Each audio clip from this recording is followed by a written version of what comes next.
বিজ্ঞানীরা বলছে যে কুকুরের ঘ্রাণ শক্তি মানুষের ঘ্রাণ শক্তির চাইতে 10,000 গুণ বেশি।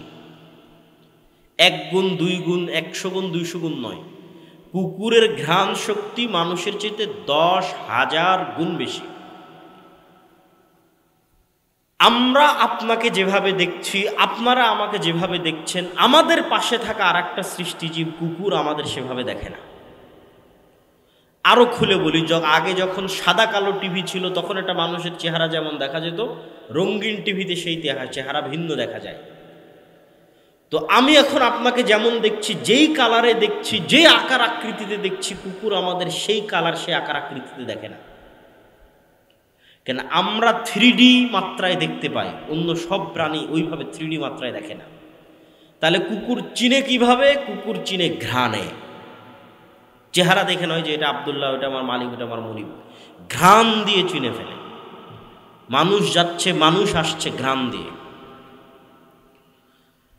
তো কুকুর এমনও, তথা পৃথিবীতে এমনও জিনিস আছে যা আমার নাক নিতে পারবে না, তার চাইতে 10,000 গুণ সূক্ষ্ম লেভেলে নিচে নেমে গেলে 10,000 গুণ, তথা আমার নাক যেই লেভেলের ঘ্রাণ নেবে তার চাইতেও 10,000 গুণ নিচে নেমে গেলেও কোনো একটা জিনিসের ঘ্রাণ আছে, কিন্তু আমি বুঝতে পারতেছি না, কুকুর বুঝতে পারতেছে ওই জিনিসের ঘ্রাণ আছে। ধরেন এই মাইকটার একটা ঘ্রাণ আছে, আমি টানলেও বুঝতে পারতেছি না। তো পৃথিবীতে এমনও ঘ্রাণ আছে যেই ঘ্রাণ আমি অনুভব করতে পারি না। 10,000 গুণ নিচ পর্যন্ত আমি অনুভব করতে পারি না, কিন্তু কুকুর পায়। 2 নাম্বার, এখন পর্যন্ত মানুষ এমন কোনো যন্ত্র আবিষ্কার করতে পারেনি যে যন্ত্রটা কুকুরের মতো ঘ্রাণ নিতে পারবে। তাহলে সায়েন্স অ্যান্ড টেকনোলজি এক পাশে, মানুষের নিজের নাকের ঘ্রাণ শক্তি এক পাশে, দুটো মিলিয়ে পৃথিবীতে এমন হাজারো জিনিস আছে যার ঘ্রাণ আছে, কিন্তু মানুষের কোনো মাধ্যম নাই ওটা জানার যে ওটার ঘ্রাণ আছে কিনা। পৃথিবীতে ওই জিনিসের ঘ্রাণ অস্তিত্বশীল, কিন্তু মানুষের কোনো জানার মাধ্যম নেই ওর ঘ্রাণ আছে কিনা, না মানুষের তৈরি যন্ত্রের, না মানুষের নাকের। 2 নাম্বার উদাহরণ, এরকম হাজার উদাহরণ আল্লাহর সৃষ্টিজীবের মধ্যে আছে, কিন্তু আমরা শুধু 2টা উদাহরণ দিয়ে রাসূল সাল্লাল্লাহু আলাইহি ওয়াসাল্লামের একটা হাদিস বলবো, বলে সামনের দিকে আগাবো। 2 নাম্বার উদাহরণ হচ্ছে, মানুষ যেই লেভেলের শুনে তার চাইতে সূক্ষ্ম লেভেলে, কয়েক শতগুণ সূক্ষ্ম লেভেলে হাতি শুনতে পায়। তথা পৃথিবীতে এমনও আওয়াজ আছে যে আওয়াজ আমরা শুনতে পাই না, আমাদের তৈরি করা কোনো যন্ত্রও শুনতে পায় না, অথচ আওয়াজ আছে। আওয়াজ নাই, আমি শুনতে পাচ্ছি না, তার মানে আওয়াজ নাই, এটা ডাহা মিথ্যা কথা। আমি নাক দিয়ে ঘ্রাণ নিতে পারতেছি না, তার মানে এই জিনিসটার কোনো ঘ্রাণ নাই, এটা মিথ্যা কথা। আমি শুনতে পাচ্ছি না, এই জন্য কবরে আযাব হচ্ছে না, এটা মিথ্যা কথা। কবরে আযাব হচ্ছে, কিন্তু ওই আওয়াজের যেই সূক্ষ্মতা, ওই সূক্ষ্মতা ধারণ করার মতো শক্তি আমার কানের নাই, পৃথিবীর কোনো যন্ত্রেরও নাই। কিন্তু কিছু কিছু প্রাণীকে আল্লাহ ওই সূক্ষ্মতা দিয়েছে। এবার চলে রাসূল সাল্লাল্লাহু আলাইহি ওয়াসাল্লামের হাদিসে। রাসূল সাল্লাল্লাহু আলাইহি ওয়াসাল্লামের হাদিস বলছে যে ফেরেশতাদের নূর যেই লেভেলের আলো, যেই প্রকারের আলো, আর জিন এবং শয়তানের আগুন যেই লেভেলের আলো, ওই লেভেলের আলো মানুষের যেমন দেখার সক্ষমতা নাই, মানুষের তৈরি করা যন্ত্রের যেমন ধারণ করার সক্ষমতা নাই, কিন্তু আল্লাহর তৈরি করা কিছু সৃষ্টিজীবের আছে। রাসূল সাল্লাল্লাহু আলাইহি ওয়াসাল্লাম বলে দিয়েছেন যে জিন শয়তানের লেভেলের আলো দেখার সক্ষমতা কুকুরের আছে, আর ফেরেশতা লেভেলের আলো, নূর লেভেলের আলো দেখার সক্ষমতা মোরগের আছে। তাহলে নূর পৃথিবীতে অস্তিত্বশীল না অস্তিত্বশীল নয়? বলেন, নূর পৃথিবীতে আছে না নাই? আমাদের আশেপাশে এখন আছে না নাই? আছে। আমি বুঝতে পারছি না, দেখতে পাচ্ছি না, তার মানে না, এটা ভুয়া কথা। অসংখ্য জিনিস এরকম যেটা আমরা পাই। তারপরে এটা শেষ উদাহরণ, নূর প্রমাণ করতে গিয়ে শেষ উদাহরণ। যদিও এটা ওই উদাহরণ নয় যে যন্ত্র ধরতে পারতেছে না, যন্ত্র ধরতে পারছে, কিন্তু আমরা চোখে দেখি না। সেটা কি? সেটা হচ্ছে আপনি রিমোট দিয়ে এসি অন করতেছেন, ওই রিমোট থেকে একটা আলো বের হয়ে এসিতে গিয়ে লাগতেছে, আলো দিয়ে এসি অন হচ্ছে, আলোতে এসি অফ হচ্ছে। ওই আলো আপনি দেখেন না, কিন্তু যন্ত্র ওই আলো ধারণ করে, আলোর ওয়েভ। আমার বক্তব্য লাইভ চলতেছে, এইটা আলোর মাধ্যমে যাচ্ছে। আমেরিকায় বসে আলোর ওয়েভের মধ্যে দেখতে পাচ্ছে আমেরিকায় বসে আমার বক্তব্যের লাইভ, এবং আমার আওয়াজ আলোর ওয়েভের মধ্যে দিয়ে মোবাইলে আমেরিকা এবং লন্ডনে চলে যাচ্ছে সাথে সাথে। আলোর গতি এত দ্রুত যে সাথে সাথে চলে যাচ্ছে। অথচ যেই ওয়েভ ব্যবহার করে আমার এই কথা চলে যাচ্ছে মোবাইলের মাধ্যমে, লাইটের মাধ্যমে, এসির রিমোট ব্যবহার করে অন অফ হচ্ছে, এগুলো আমরা কেউ চোখে দেখি না, কিন্তু আছে। এই আলো অস্তিত্বশীল, এই ওয়েভ অস্তিত্বশীল। কিন্তু সবচেয়ে আশ্চর্য বিষয় হচ্ছে, রাত দিন আমি ফোনে কথা বলতেছি, রাত দিন আমি মোবাইলে মানুষের লাইভ দেখতেছি, আর আমি আবার মনে করতেছি কি যে আল্লাহ সুবহানাহু ওয়া তাআলা আমার কথা শুনছেন না। এটা হলো সবচেয়ে আশ্চর্য, যে আমার এখানে বলা কথা আমেরিকায় বসে মানুষ শুনতে পারতেছে মানুষের তৈরি করা যন্ত্র দিয়ে সাথে সাথে, আর আমার কথা আল্লাহ শুনছেন না।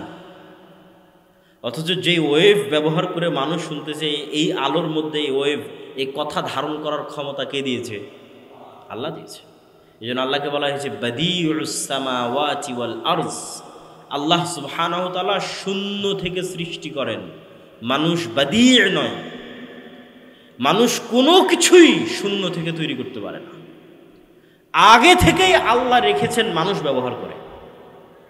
ব্যবহার করা জানতো না। আল্লাহ সুবহানাহু ওয়া তাআলা যদি ন্যূনতম ভারসাম্য এদিক ওদিক করে দেন, তাহলে মানুষ আর ব্যবহার করতে পারে না।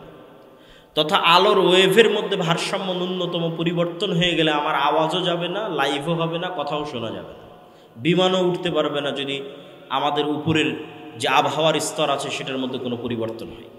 যাক, এই পয়েন্টের শেষের দিকে চলে এসেছে।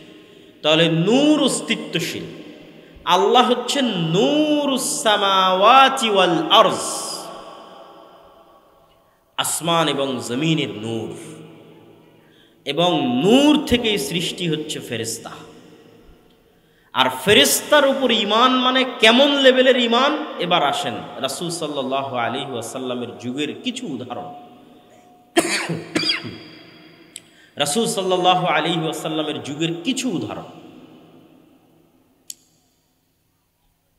এক ব্যক্তি এক রাস্তা দিয়ে অতিক্রম করতেছে, সে মেঘ থেকে আওয়াজ শুনল যে উমুকের জমিতে পানি বর্ষণ করো। সহিহ হাদিস। মেঘ সেখানে চলে গেল, বৃষ্টি বর্ষণ হলো। ওই বৃষ্টি এবং পানির নালা ধরে সেই ব্যক্তি এগিয়ে গিয়ে ওই ব্যক্তিকে জিজ্ঞেস করছে, ভাই তোমার নাম কি? তো সে যে নাম বলছে ওই নাম সে মেঘে শুনেছে। 2 নম্বর হাদিস, রাসূলুল্লাহ সাল্লাল্লাহু আলাইহি ওয়াসাল্লাম খন্দকের যুদ্ধ শেষ করে ঘরে ঢুকেছেন এবং গোসল করেছেন। আয়েশা রাদিয়াল্লাহু তাআলা আনহা বলছেন, তো জিবরাইল এসে রাসূল সাল্লাল্লাহু আলাইহি ওয়াসাল্লামকে বলছে যে আপনি অস্ত্র রেখে দিয়েছেন, আমরা অস্ত্র রাখিনি। কেন? তোমরা কেন অস্ত্র রাখনি? তো বলে, খন্দকের যুদ্ধের সময় মদিনার মধ্যে অবস্থান করা বানু কুরাইজা, বানু কায়নুকা, বানু নাজির 3টা ইহুদি গোত্র আল্লাহর নবীর সাথে গাদ্দারি করেছে।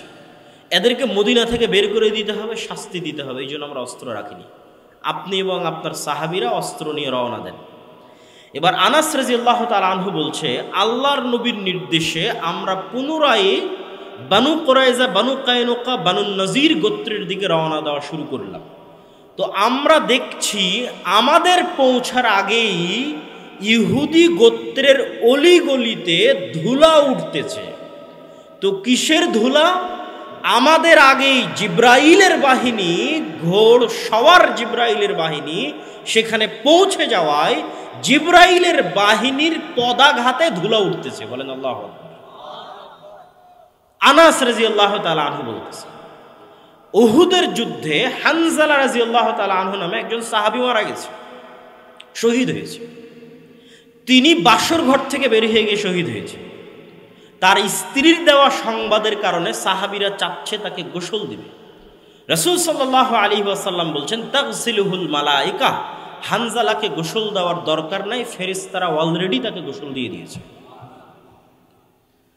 বদরের যুদ্ধে আব্দুর রহমান বিন আউফ রাদিয়াল্লাহু তাআলা আনহু বলছেন যে আমার দুই পাশে দুইজন ব্যক্তি ঘোড়ায় যুদ্ধ করতেছে, সাদা ধবধবে কাপড় পরিধান করে, যাদেরকে মদিনাতে আমি আগে কোনো দিন দেখিনি, পরে কোনো দিন দেখিনি।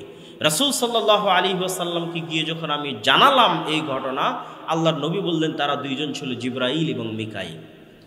আমি যতগুলো হাদিস বলছি সব সহিহ হাদিস, বেশিরভাগই বুখারী মুসলিমের হাদিস। উহুদের যুদ্ধে রাসূল সাল্লাল্লাহু আলাইহি ওয়াসাল্লামের এক সাহাবী একজন মুশরিককে তাড়া করতেছে। তাড়া করতে গিয়ে সে একটা অদৃশ্য আওয়াজ শুনলো, আকদিম হাইজুম, দ্রুত এগিয়ে চলো হে হাইজুম। তো দ্রুত ওই মুশরিকের ওপর আক্রমণ করতে গিয়ে সাহাবী দেখছেন তার আক্রমণের আগেই মুশরিক উল্টে পড়ে আছে এবং তার আহত জায়গা থেকে, ক্ষত স্থান থেকে রক্ত বের হচ্ছে। এই ঘটনা সাহাবী রাসূলুল্লাহ সাল্লাল্লাহু আলাইহি ওয়াসাল্লামকে শোনালেন। আল্লাহর নবী বললেন এটি ছিল তৃতীয় আসমান থেকে আসা ফেরেশতা। আল্লাহু আকবার। ফেরেশতাদের ঘটনা রাসূল সাল্লাল্লাহু আলাইহি সাল্লামের জীবদ্দশায় সাহাবীদের বাস্তবে চোখে দেখা অসংখ্য, অগণিত, বলতে বলতে শেষ করা যাবে না, এত বেশি। আর এগুলো শুধু হাদিস থেকে নয়, স্বয়ং আল্লাহ সুবহানাহু ওয়া তাআলা পবিত্র কোরআনের সূরা আলে ইমরানে, সূরা নিসায় আল্লাহর নবীর সহযোগিতায় বদরে, উহুদে, খন্দকে, হুনাইনে 1000, 3000, 5000 করে ফেরেশতা তিনি অবতীর্ণ করেছেন। তার স্পষ্ট ঘোষণা পবিত্র কোরআনে আল্লাহ সুবহানাহু ওয়া তাআলা দিয়েছেন যে বদর, উহুদ, খন্দক, হুনাইনে 1000, 3000, 5000 করে ফেরেশতা অবতীর্ণ হয়েছে। রাসূলুল্লাহ সাল্লাল্লাহু আলাইহি ওয়াসাল্লাম একদিন মসজিদে নববীতে বসে আছেন, গুটি কয়েক সাহাবীদের জামাতও বসে আছে। একজন অপরিচিত ব্যক্তি মসজিদে নববীতে প্রবেশ করলো। চুল উস্কো খুস্কো নয়, সফরের কোনো আলামত নাই, চিনাও যায় না। এই সফর আজকের বিমানের যুগের সফর নয়, এই সফর মরুভূমির সফর। তো কোনো আলামত নাই সফরের। ওমর রাদিয়াল্লাহু তাআলা আনহু বলছেন তাকে আমরা চিনিও না। আজকের 1400 বছর পরের মদিনা এত ছোট শহর যে এখনো মদিনার সব মানুষকে চেনা সম্ভব। আর আমরা যেই সময়ের হাদিস বলছি এইটা আজ থেকে 1400 বছর আগে, যখন সর্বোচ্চ 500 থেকে 600, 1000 মানুষ মদিনায় বসবাস করে, সবাই সবাইকে চেনে। তাহলে চিনিও না, দূর থেকেও আসেনি, কেননা সফরের আলামত নাই। তো বিমানের সফর নয়, মরুভূমির সফর, ঘোড়া আর উটের সফর। রাসূল সাল্লাল্লাহু আলাইহি সাল্লামকে সে জিজ্ঞেস করছে, মাল ইসলাম, মাল ঈমান, মাল ইহসান, মাতা সাআহ, ইসলাম কি, ঈমান কি, ইহসান কি, কিয়ামত কখন হবে? রাসূল সাল্লাল্লাহু আলাইহি ওয়াসাল্লাম সবগুলো প্রশ্নের উত্তর দিলেন। ওই ব্যক্তি পাল্টা বলতে থাকছে, আপনি ঠিক বলেছেন, ঠিক বলেছেন। সব ঘটনা শেষ হয়ে যখন ফিরে চলে যাচ্ছেন, আল্লাহর নবী জিজ্ঞেস করলেন সাহাবীদের, তোমরা কি জানো ইনি কে?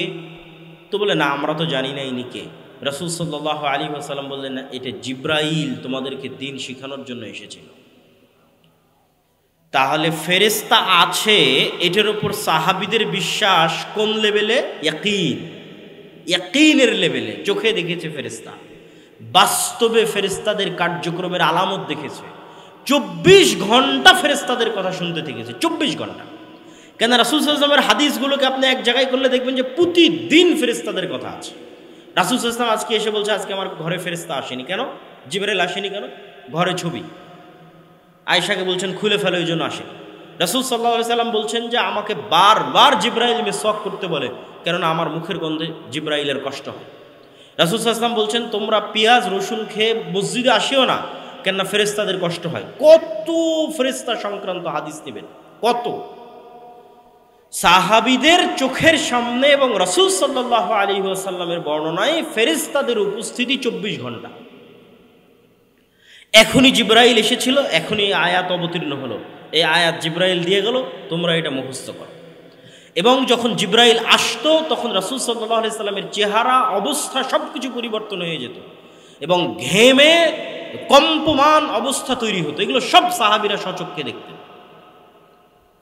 তাহলে তাদের বিশ্বাস যে ফেরেশতা আছে সেটা কোন লেভেলের, আর আমার আর আপনার বিশ্বাস যে আমাদের দুই কাঁধে ফেরেশতা আছে, লিখছে আমাদের আমলনামা, সেটা কোন লেভেলের? ফেরেশতা আমাদের সাহায্য করতে পারে, সেটা কোন লেভেলের? খালিদ বিন ওয়ালিদ যখন যুদ্ধের জন্য রওনা দিতেন তখন দুনিয়াবি অস্ত্রের উপর ভরসা থাকতো না আল্লাহর শক্তি সামর্থ্য? বদরে দেখেছে ফেরেশতা এসে সহযোগিতা করে, ওহুদে দেখেছে ফেরেশতা এসে সহযোগিতা করে, খন্দকে দেখেছে ফেরেশতা এসে সহযোগিতা করে। তাহলে আর ঈমান কোন লেভেলের যে আমি যদি হকের উপর থাকি ফেরেশতা আসবেই? কিন্তু তো আমার ঈমানই নাই, তাহলে তো ভোটের মাধ্যমে ক্ষমতায় যেতে হবে। বোঝেননি? ঈমান, আল ঈমান বিল গায়ব নাই। আর কোরআনে বলা আছে সমগ্র বাংলাদেশের ক্ষমতা অর্জনের কথা নয়, সারা পৃথিবীর ক্ষমতা অর্জন করা সম্ভব। সারা পৃথিবীর ক্ষমতা অর্জন করা সম্ভব। শুধু একদল মানুষ দরকার যাদের ঈমান বিল গায়ব ইয়াকিনের লেভেলে, পরকালের জন্য কাজ করবে আল্লাহর সাহায্যের অপেক্ষায়, উইদাউট এনি কম্প্রোমাইজ, কোনো কম্প্রোমাইজ ছাড়া, কোনো ছাড় ছাড়া। কেন? তাদের বিশ্বাসের স্তর ওই লেভেলের, ঈমান বিল গায়ব সাহাবীদের লেভেলের। যে ঈমান বিল গায়ব আল্লাহ মূসা আলাইহিস সালাতু ওয়াস সালামকে শিখিয়েছিলেন, মূসা আলাইহিস সালাতু ওয়াস সালামকে বাস্তবে হাতে কলমে আল্লাহ সুবহানাহু ওয়া তাআলা শিখিয়েছেন।